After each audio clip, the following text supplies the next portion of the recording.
अस्सलाम वालेकुम रहमतुल्लाहि व बरकातहू। स्टूडेंट्स, आज हम लोग बात करेंगे अर्थमेटिक मीन के ऊपर और ये है हमारा लेक्चर नंबर 3। लेक्चर नंबर 3 में हम लोग ये सीखेंगे कि जो अर्थमेटिक मीन है ये कितने हमारे पास इसका क्या फार्मूला है। कोई भी क्वेश्चन आ जाए अगर अर्थमेटिक मीन के मतलब तो हम उसको कैसे हैंडल करेंगे और कैसे निकालेंगे। तो स्टूडेंट, अर्थमेटिक मीन जो होता है ये इसका फार्मूला जो होता है बहुत ही आसान है। इसका ये फार्मूला होता है कि जब आप दो टर्म को ऐड करो a plus B divide by 2 करो तो ये जो वैल्यू आती है इसको हम लोग कहते हैं अर्थमेटिक मीन। तो ये इसका फार्मूला है कि आपसे सवाल ये पूछा जाता है कि अर्थमेटिक मीन का फार्मूला क्या है, तो आप कहते हैं a plus B divide by 2। अब स्टूडेंट, यहाँ a और b की आपको समझ आनी चाहिए कि a plus B divide by 2 का मतलब ये है कि a और b दो कंसेक्टिव टर्म्स हैं। कंसेक्टिव मीन के जैसे यहाँ पे एक सीक्वेंस दिया हुआ है 1, 1 के बाद है 4, 4 के बाद है 7, फिर है हमारे पास 10।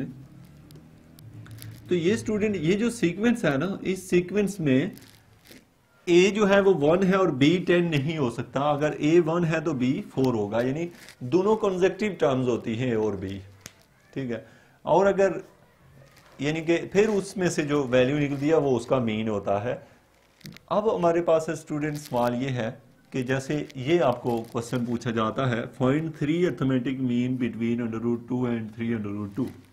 यानी सवाल ये पूछा जाता है find 10 arithmetic mean between √3 and 3√2। ऐसा कोई भी सवाल पूछा जाए आपसे स्टूडेंट, कुछ भी कहा जाए, यहाँ वैल्यू जो भी चेंज करके वो आपको दे दे, बेसिक आइडिया हमेशा हर क्वेश्चन में सेम रहेगा। अब स्टूडेंट, आपको इसका फार्मूला तो आता है अर्थमेटिक मीन का, हम लोग इसको कैसे फाइंड करेंगे। तो स्टूडेंट, हम इसको कह देंगे, ये जो टर्म होगी हमारे पास इसको हम लोग कहेंगे a1, जो भी हमें ये दी होगी।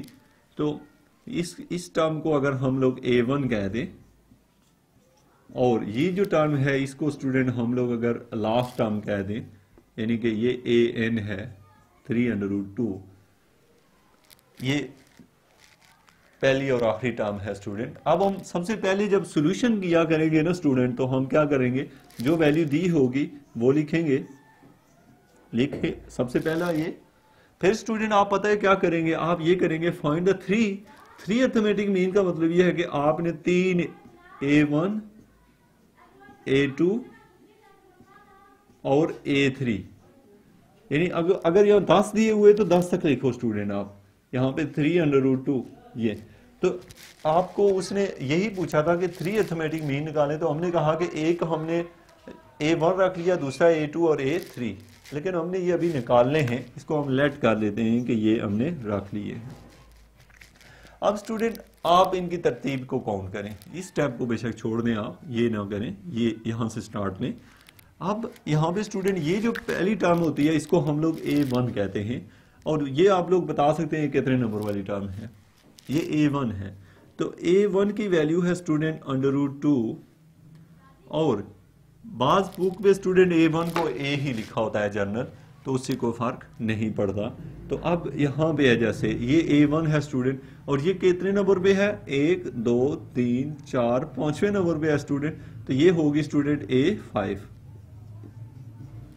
अब आपको इसकी समझ आ गई होगी कि आपको सबसे पहले आप यू लिखें, फिर देखेंगे a1 ये है, इसको देखें कितने नंबर पे आती है। अगर आपने यहाँ जितने अर्थमेटिक मीन डालने होते हैं 3 थे तो 3 डाले हैं, फिर उसके बाद देखिए कितने नंबर पे है, जैसे 5 पे है तो a5 लिख दिया। अब स्टूडेंट, बड़ी आसानी से आप यहाँ से a5 का फार्मूला यूज़ करें, और यहाँ से हम लोग निकालते हैं, हमें जो ज़रूरत होता है वो d चाहिए होता है स्टूडेंट, कॉमन डिफरेंस यानी d। तो हम क्या करेंगे, हम ये फार्मूला लिखते हैं कि a5 का फार्मूला होगा a1 प्लस 4d। अब स्टूडेंट a5 की वैल्यू हमें पता है, वो मैं यहाँ लिख दूंगा 3√2, a1 की वैल्यू भी पता है वो है √2 प्लस 4d। ये स्टूडेंट इधर आके माइनस हो जाएगा, तो ये मेरे पास बन जाएगा 4d। तो अब स्टूडेंट इसमें से इसको निकालें, ये 3√2 है और ये 1√2 है, इसके बाहर कुछ नहीं लिखा हुआ, 3 में से 1 निकलेगा स्टूडेंट, तो 2√2 इज इक्वल टू 4d। यहाँ से स्टूडेंट आपने d निकाल ही लिया है, वो क्या निकलेगा, ये बना है आपका d। अब हम इसको स्टूडेंट कैंसिल करते हैं आपस में, और कैंसिल होने के बाद ये बनता है 2√2 divided by 2 equal to D. ये आपने स्टूडेंट क्या निकाल लिया, डी निकाल लिया है।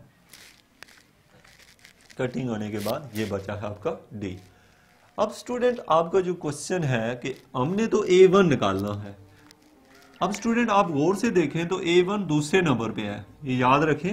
A1 जो है बेसिकली जो बड़ा A1 है,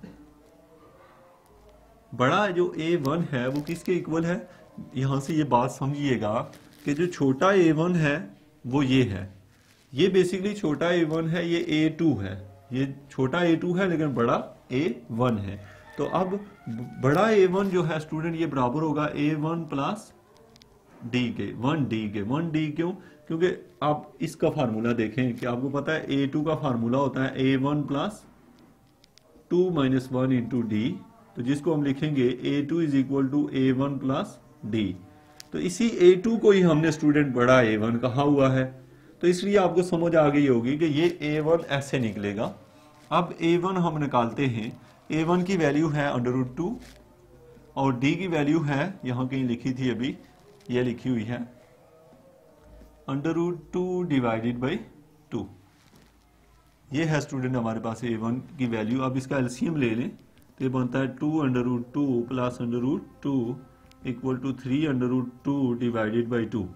तो ये है स्टूडेंट हमारे पास A1, 3√2 डिवाइडेड बाई 2। अब स्टूडेंट हमने A2 निकालना है। कौन सा A2, बड़ा A2। अब बड़ा A2 स्टूडेंट इक्वल होगा इस फार्मूले के A1 प्लस 2D के, क्योंकि बड़ा A2 बेसिकली A3 होता है और ये A1 प्लस 2D होगा। तो अब आप समझ गए होंगे कि यहाँ पे ये A3 ही A2 है, बड़ा A2 है। तो A1 की वैल्यू है स्टूडेंट हमारे पास,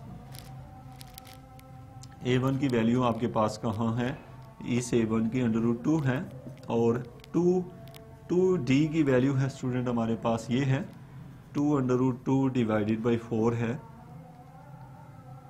ये नहीं, ये D की वैल्यू हम ये यूज़ कर रहे हैं, यहाँ से √2 डिवाइडेड बाई 2, यहाँ से स्टूडेंट ये दोनों कैंसिल हो जाएंगे, तो √2 प्लस √2 ये बनेंगे 2√2।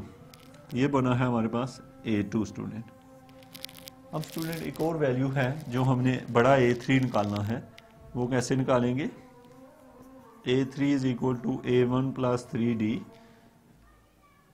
और फिर यहाँ पे A1 की वैल्यू है √2 प्लस 3D की वैल्यू है स्टूडेंट हमारे पास √2 बाई 2। तो इसका एलसीएम लेंगे तो ये बनेगा 2√2 प्लस 3√2 डिवाइडेड बाई 2।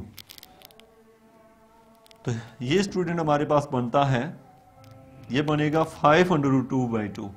तो ये हमारे पास इसका आंसर जो है A3 का जो है वो आ जाएगा, A3 का आंसर A3 स्टूडेंट निकलेगा क्या, यहाँ पे यहाँ नोट कर दो, A3 जो है वो इक्वल आएगा 5√2 डिवाइडेड बाई 2। तो ये है स्टूडेंट 5√3 बाई 2।